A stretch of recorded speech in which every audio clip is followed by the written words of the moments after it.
Coucou, je vous retrouve aujourd'hui, je vais vous parler un petit peu de ce que je vais emmener dans ma valise pour aller à la montagne, donc que ce soit d'un point de vue cosmétique, équipement, mais aussi matériel, de petites choses que je prends à chaque fois, mais aussi des choses pour ma famille, enfin ce qui me semble essentiel pour partir à la montagne. Alors côté beauté, donc je prends toujours un vanity, et dans ce vanity je mets tout ce qu'il faut pour toute la famille. Encore une fois, je prends le strict minimum, en général je prends pas de maquillage, on va dire que si j'en prends, je prendrais un mascara et un blush Lily Lolo, en tout cas à l'heure actuelle.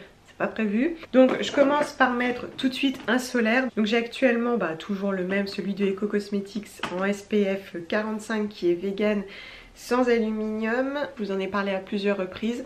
Je l'aime bien parce qu'il protège très bien. Je le mets autant sur mon fils que sur moi.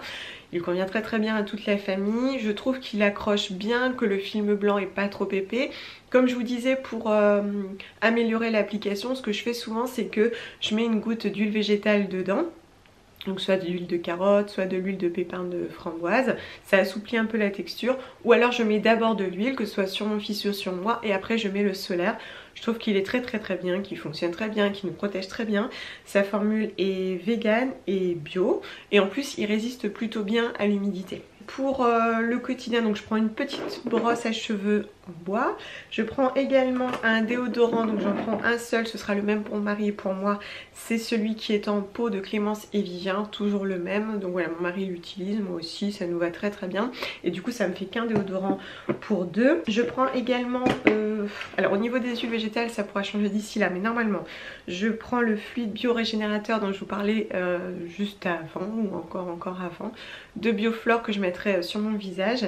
Et je prends l'huile de pépins de framboise qui protège un petit peu des UV, qui va préparer notre peau, qui convient aussi aux peaux sèches, eczémateuses.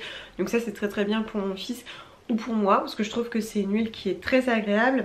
Et je prendrai aussi un petit peu d'huile de coco. Alors je sais pas exactement si soit je prends un petit peu d'huile de coco dans un pot, soit je me fais un petit baume minute coco, karité plus une huile végétale et je mets tout dans un petit pot. Ça sera pour tout le monde pareil. Donc je l'utilise autant sur une petite irritation, ce qui peut arriver à la montagne parce que vous savez, comme on est exposé au soleil et des fois au vent froid, il peut arriver que mon fils ait des petites irritations, donc du coup voilà, je mets ce genre de choses. Ça sera aussi pour le corps, enfin voilà, je pense que d'ici là je ferai un petit baume et que je prendrai pas juste de l'huile de coco, de façon à ce que ça soit un petit peu plus nourrissant, un petit peu plus costaud, et ça m'évite de prendre de l'huile de coco, du beurre de karité et une huile lambda. Je prends également un savon pour toute la famille. Donc là nous venons d'entamer le savon Saponifia froid de Clémence et Vivien. Donc c'est le petit grain et orange qui est particulièrement nourrissant. Donc je prendrai celui-ci, et si ça m'embête d'en prendre un qui a été entamé pour X raison parce qu'il est mouillé le matin par exemple, je prendrai le poupon de la savonnerie Aubergine. Pour les cheveux, je viens de terminer le shampoing solide Sweetie de Pachamamaï et j'ai entamé celui de la savonnerie Aubergine. Alors je sais plus comment il s'appelle, c'est celui pour cheveux ternes, fatigués. Voilà. Et du coup voilà, j'ai commencé à l'utiliser, j'ai déjà fait 2 shampoings avec. C'est vrai que moi de manière générale je préfère le shampoing solide, que je distingue bien du savon destiné aux cheveux. C'est pas du tout la même méthode de fabrication. Dans l'un on a un tensioactif, dans l'autre on est sur une méthode de saponification. En général le savon shampoing je ne suis pas fan parce que je trouve que ça laisse un petit résidu cireux sur les cheveux, mais je dois dire que pour l'instant c'est plutôt pas mal. Je l'ai encore utilisé ce matin et franchement je trouve qu'ils sont beaux, qu'ils sont brillants. Effectivement on n'a pas cette même sensation de légèreté qu'avec le Sweetie, mais ils sont beaux, ils sont propres, et j'ai plus ce côté un petit peu gras qui pouvait me déranger sur les précédents. Bref, c'est celui que je prendrai à la montagne. Je prendrai également un baume Euro, toujours le même, et je prendrai un dentifrice solide. Donc je vais prendre celui-ci, mais en fait je vais pas le prendre en entier, je vais en enlever un petit peu, je vais mettre dans un petit pot. Parce que c'est vrai que le dentifrice solide, même si je sais qu'en soi il va pas trop y avoir de bactéries etc, parce qu'on est sur des composants qui naturellement, comme l'huile de coco etc, entretient le produit, je préfère éviter parce que l'an dernier j'utilisais le cristal quand j'ai attrapé la grippe et du coup j'ai pas voulu utiliser le dernier quart. Donc voilà, je pense que je vais prendre un petit peu dans un pot, vu qu'en plus on va être 2 à utiliser le même pot, je préfère faire comme ça, voilà. D'ailleurs au niveau des brosses à dents, donc moi je prends toujours ma brosse à dents, donc ça c'est de My Boo Company, c'est une brosse à dents en bambou, voilà, que j'aime beaucoup, donc je la prends dans le petit étui de voyage qui a été cousu à la main. Et pour mon fils, je vous le disais sur Instagram, Il y en a de nouveau assez des brosses à dents en bambou. Je vais pas me battre pendant 3 jours. Enfin 3 jours si, je me suis déjà battue pendant 3 jours. Donc finalement je lui ai pris sur le site iBenedetti une brosse à dents en plastique recyclé fabriquée en France de l'Amazona, dont on peut changer juste la tête, ce que je trouve plutôt pas mal. La seule chose c'est que ça n'existe que en format adulte, donc évidemment c'est un petit peu grand, mais finalement là il se brosse les dents avec et ça fonctionne très très bien.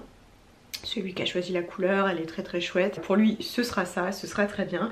En revanche, il a un peu de mal avec le solide, du coup, bah, je suis toujours sur je vous montre sa petite troussinette. Je lui mets toujours le même dentifrice dont je vous ai parlé 45 fois. C'est celui-ci, donc c'est celui de Logodent, qui est très très bien, qui mousse bien, qui prend soin de ses dents correctement. Je le rachète à chaque fois, il n'est pas trop cher, je le trouve en boutique bio, enfin voilà, je le trouve très très bien. J'en profite d'ailleurs pour vous montrer ce qu'il y a dans sa petite trousse. Donc je prends toujours un petit peu de Doliprane, de l'arnica. Voilà. Et puis une petite huile contre les coups, les bleus, les bosses, en sachant que ça peut aussi être pour nous. Donc là j'ai la Synergie Pare-Bleu de Bioflore qui est à base d'hélicryse. Et il y a un autre baume que j'avais utilisé récemment que j'aimais bien, mais je l'ai cassé au mariage de Pampelune. Je l'ai fait tomber, en plus ça sentait super fort. J'avais l'impression d'embaumer quoi, mais bon voilà. Il est très bien aussi, du coup je vous mets la référence, sauf que là on est sur une application, vous savez, avec une petite bille. Toujours est-il voilà, que je prends ça, voilà, c'est le minimum vital pour partir avec mon fils. Et puis avec, je prends en général 3 cotons lavables. Donc je vais prendre une grande lingette comme celle-ci, donc je suis désolée elle est encore humide. Donc celle-ci c'est l'unique pour bébé, donc elle est bien grande, celle-ci ça peut être utile notamment pour mon fils. J'en prends une moyenne, donc ça c'est celle de Mini Pop en coton biologique, hein, également fabriqué à la main. Et un petit disque au cas où, même si je prends pas de maquillage, ouais, ça peut toujours être utile. Celui-ci c'est celui de Koufou que vous pouvez retrouver sur la boutique Frippers. Et d'ailleurs je vous mets un petit code promo si ça vous intéresse juste en dessous. Je pense que j'ai fait le tour. Bon, après mon mari prend également ses affaires. Je pense pas oublier grand chose. Ensuite je vais prendre un bouquin. Donc j'hésitais à prendre le 3 ans de pensée positive de Laetitia, mais comme c'est pas vraiment une lecture, c'est vraiment pour voilà, se poser, prendre du temps pour soi, chose que je suis censée faire en vacances à la montagne en pleine nature. Je vais plutôt prendre ce bouquin qui est Le vieux qui ne voulait pas fêter son anniversaire. Je trouve que c'est un livre qui est hyper léger, hyper drôle. Enfin voilà, moi j'adhère bien en tout cas avec ce genre d'écriture. C'est vrai qu'en ce moment j'en ai un petit peu assez de toutes ces lectures un peu philosophiques, voilà, leçons de vie. J'aime beaucoup, hein, je vous en ai parlé il y a quelques années. Je vous avais parlé notamment d'un livre dont on a beaucoup parlé ensuite et finalement ça m'a un peu écœurée, de Laurent Gounel. Mais voilà, moi en ce moment j'ai plutôt envie de me laisser porter, de rire, de m'amuser, de penser à autre chose. Les leçons de vie bien sûr c'est important, la philosophie, la réflexion et la remise en question, mais c'est vrai que là j'ai plutôt besoin de légèreté et j'aime bien ce bouquin parce que voilà, régulièrement je souris ou je ris. Il y a plusieurs choses qui m'interpellent, des fois je suis surprise aussi juste par une petite phrase, un petit mot, et bah voilà, finalement c'est ce que j'attends aussi d'une lecture, de m'évader et de rire. Du coup c'est celui-ci que je vais emmener. Je vais prendre également nos bouteilles isothermes Quetch, donc celle de mon fils et la mienne. Je prends ces bouteilles pour boire. Donc je mettrai de l'eau en partant, mais aussi parce qu'à la montagne nous ne buvons que de l'eau du robinet. C'est vrai qu'à la montagne l'eau voilà, elle est très bonne, très pure, on sent quand même qu'elle est pure. Donc je remplis tous les jours nos bouteilles. Je prends nos bouteilles et à Junior et à moi, et ce sera très très bien. Je prends également 2 sacs à vrac. Ça on va se débrouiller comme ça en sachant qu'en fait je mange tous les jours avec ma belle famille. Donc voilà, les courses on les fait pour tout le monde. Et puis il n'y a pas trop de vrac dans le coin.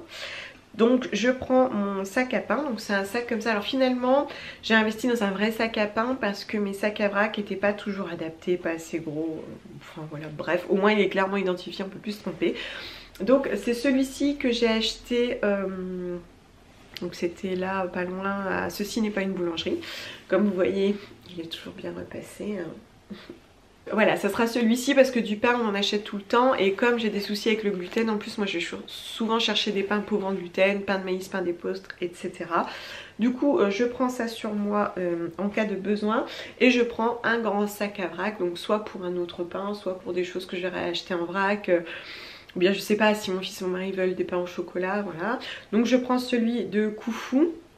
qui est bien grand, j'en prends un seul, je vous mets le lien en dessous aussi. Je prends que ces 2 sacs, je veux pas non plus m'encombrer, en sachant que j'apporterai un tout petit peu de nourriture, mais vraiment le strict minimum, les pâtes à tartiner qui nous conviennent, vous voyez, des choses comme ça, et que le reste après ce sera au jour le jour, et que j'irai aussi sur le marché local. Ensuite, au niveau de notre équipement, je vous en avais déjà un petit peu parlé, je pars directement avec mon équipement, c'est-à-dire que je prends pas un manteau de ville et une veste de ski, je prends que ma veste de ski et je pars avec, je prends pas de sac à main non plus. Je pars aussi avec mes chaussures de randonnée aux pieds, voilà, ça m'évite de prendre plusieurs paires, surtout que cette fois-ci je vais pas aller courir parce qu'il y a encore il y a beaucoup de neige, donc j'aime pas trop courir sur les routes, donc je prendrai pas mes baskets. Donc au niveau de mes chaussures de randonnée, donc j'ai les mêmes depuis 10 ans.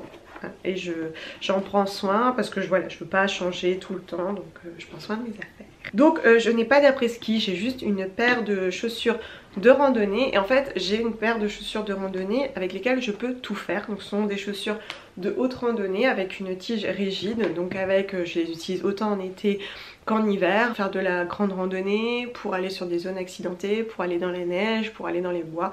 Je fais absolument tout avec, je n'ai pas d'après-ski, je n'ai que ça. Alors effectivement c'est une paire de haute randonnée, donc elle est vraiment faite pour ça, on a même un pare-pierre devant. On a une membrane imperméable et respirante sur la totalité de la chaussure et une semelle Vibram sur le dessous, et vous voyez je les ai depuis 10 ans, elles n'ont pas bougé et pourtant honnêtement je ne les ménage pas. Donc celles-ci je les avais trouvées chez Decathlon à l'époque, mais il existe des équivalents, si j'en trouve je vous les mets en dessous. On prend toujours une pointure au dessus en sachant qu'effectivement elles n'apportent pas de chaleur, elles sont surtout imperméables et respirantes, donc elles vont me protéger de l'eau quelle que soit sa forme. Je vais avoir des chaussettes pour compenser la chaleur que je vais vous montrer juste après, et j'adapte en fait ma chaussette à la saison. Donc moi je ne porte que ça, je mets bien mon pantalon et ça pose aucun problème. La seule différence avec l'après-ski c'est que c'est plus bas. Ceci dit, les tiges souvent sont pas imperméables, donc ça change pas grand chose et ça me tient tout aussi chaud, c'est vraiment parfait. Et comme en plus je crapahute un peu partout, voilà, moi ça me va plutôt bien. En revanche attention, moi je les ai depuis 10 ans et je ne souhaite pas reconsommer, mais il est probable sur ce genre de paire que vous ayez du cuir. Donc faites bien attention à demander au vendeur ou à vérifier si vous ne souhaitez pas de matière animale.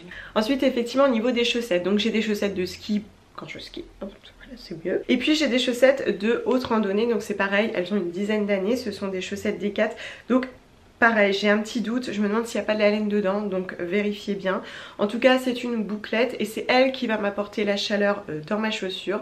J'ai toujours des paires comme ceci, donc je prends 2 paires que je laverai sur place si nécessaire, et 2 paires de chaussettes de ski, et voilà ça fera très bien l'affaire. Donc la tige est moins haute mais suffisamment haute pour bien dépasser de mes chaussures. Mais ensuite au niveau du pantalon de ski, j'ai toujours un Decat Pull and Fit comme mon fils. Le Pull and Fit pour les enfants c'est super bien parce qu'en fait vous pouvez ajuster la longueur, donc vous le gardez un petit peu plus longtemps. Souvent ils sont tout menus puis ils n'ont pas assez de longueur de jambe par rapport au pantalon de ski, mais c'est vrai qu'on a toujours ça. J'ai fait le choix de ne pas prendre de combi pour mon fils, j'aurais pu. Mais en fait l'avantage c'est que quand j'ai sa veste de ski, du coup je la rentabilise, je l'utilise pour plein de choses, il la porte seul, pas que à la montagne, etc. Et du coup lui aussi va partir avec, alors que la combi, partir avec dans la voiture, c'est moyen. En parlant de veste, j'ai une nouvelle veste. Donc jusqu'à présent, les années précédentes, j'avais une veste Adidas avec un système Reco sur le côté. Et voilà, elle était vieille, il fallait que je la change, mais voilà, je regardais, je voulais une veste imperméable et respirante, je voulais un système Reco, je voulais une plutôt de snow parce que les vestes de snow sont plus longues.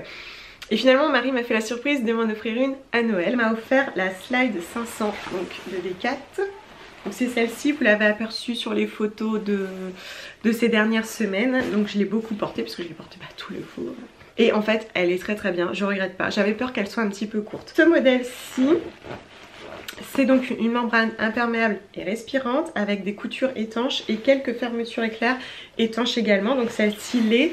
Celle-ci elle l'est également et celle-ci aussi. Il y a juste cette petite poche là qui n'est pas étanche. Elle est bien chaude, elle me protège bien et du vent et de l'humidité. Là on a la petite poche ici pour pouvoir badger facilement et accéder aux pistes. On a une jupe par neige qui est bien tonique parce qu'en fait les jupes par neige c'est vraiment ce qui va vous protéger si vous tombez, etc. mais aussi vous protéger du vent, donc pensez bien à bien fermer votre jupe par neige. Il faut vraiment qu'elle soit collée, si vous tombez notamment vous allez vite vous rendre compte de l'utilité de la jupe par neige. Elle est vraiment très très chouette. Honnêtement, j'aurais pas cru sur le moment. C'est peut-être pas celle que j'aurais choisie spontanément parce que j'aurais trouvé qu'elle était un peu courte au début. Et finalement, elle est pile poil. Je l'ai finalement prise en S alors que maintenant chez Decathlon je fais du XS et c'est pas plus mal parce que ça me permet de passer en dessous ma couche de polaire. Ce que j'aime bien aussi, ce sont les manchons. Donc hop, à l'intérieur, on a des petits manchons ici. Vous en avez également dans lesquels vous pouvez passer le pouce. Je trouve ça très très bien. Effectivement, vous êtes plus protégé. C'est ce qui va éviter au vent de passer par ici. Même si vous fermez à fond, le vent peut encore passer. Ou alors un petit peu de neige. Moi j'aime beaucoup avoir des manchons. Et puis surtout, elle monte bien haut. Et on peut ajuster la profondeur de la capuche. Ça aussi c'est super bien selon la taille de la tête. Je trouve que ça fait la différence. Et puis on a des bandes réfléchissantes. La seule chose qui me manque, moi, c'est un système Réco. Après, il n'y a pas de raison que je tombe sous une avalanche. Voilà, je trouve qu'elle est complète, qu'elle est bien faite. Moi je la trouve aussi très très jolie, bien coupée, élégante. Du coup voilà, je partirai avec sur mon dos tout de suite. Mais de toutes les manières vous le verrez certainement puisque j'ai prévu de vous emmener en vidéo. Donc au niveau de l'équipement, je vous disais j'ai un peu Lenfit. Et puis bah voilà, des polaires, des sous-pulls en synthétique et en coton. Donc en fait moi je préfère les matières naturelles et saines, donc le coton. Mais lorsque je skie et donc que je fais du sport, là je prends plutôt une matière synthétique qui évacue mieux l'humidité. Donc voilà, si vous voulez pas attraper froid, si vous transpirez, vous savez qu'ensuite on est face au vent.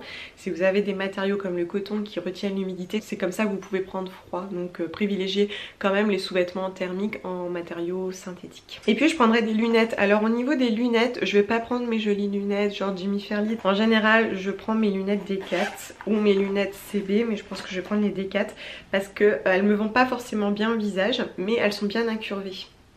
Et en fait à la montagne on est très proche du soleil et voilà, faut se méfier du soleil autant pour la peau que pour les yeux. Je sais qu'elles me vont pas super bien, que ça fait un petit peu Matrix quoi. Mais vous voyez je suis bien protégée sur les côtés, elles sont bien grandes, je peux skier avec et surtout elles ne craignent pas trop. Parce qu'en fait c'est ça aussi, c'est que je vais skier avec, je vais faire de la luge, potentiellement elles vont tomber, elles vont bouger. Donc voilà, moi je vous conseille de prendre une paire à laquelle vous ne tenez pas trop mais qui vous propose une bonne protection. Enfin je vais prendre un petit peu de matériel, donc je mets tout dans cette grande trousse que j'aime beaucoup de Pure Natural Shop, que je trouve très très sympa parce que je peux tout mettre dedans. Je prendrai la caméra avec laquelle je vous filme, c'est mieux. Je vais prendre aussi la caméra de mon mari qui est la DJI de Decathlon. Vous voyez en fait c'est une petite caméra compacte. Et avec je vais prendre aussi, parce qu'en fait quand vous l'achetez vous avez son petit étui étanche, ce qui peut être pas mal avec la neige etc. Donc finalement on va tout prendre ensemble. J'ai déjà filmé avec, notamment lorsque nous étions en Ardèche, je vous ai mis quelques images. Je trouve que c'est très très sympa, on peut ajuster l'angle, surtout c'est tout petit, ça se met dans la poche. Donc à mon avis on va prendre ça pour filmer des paysages ou peut-être quand on skie etc. On verra bien ce qu'on peut faire avec. Et puis je vais prendre aussi ma batterie solaire, donc voilà je la prends tout le temps. Je pense qu'elle me sera particulièrement utile au Sénégal, en sachant du coup qu'en fait quand je veux la recharger longtemps, parce qu'elle met du temps à se recharger, c'est quand même très très long et il faut un plein soleil, je la fixe en fait sur mon sac à dos quand on part en randonnée, comme ça elle se charge en continu. L'avantage de la montagne c'est que c'est souvent très dégagé, du coup elle devrait se recharger assez vite. Si vous avez des questions, que vous avez besoin de précision, n'hésitez pas. Et puis si vous partez bientôt à la montagne, bah, profitez-en bien. Je vous fais des gros bisous et je vous dis à très bientôt. Bye.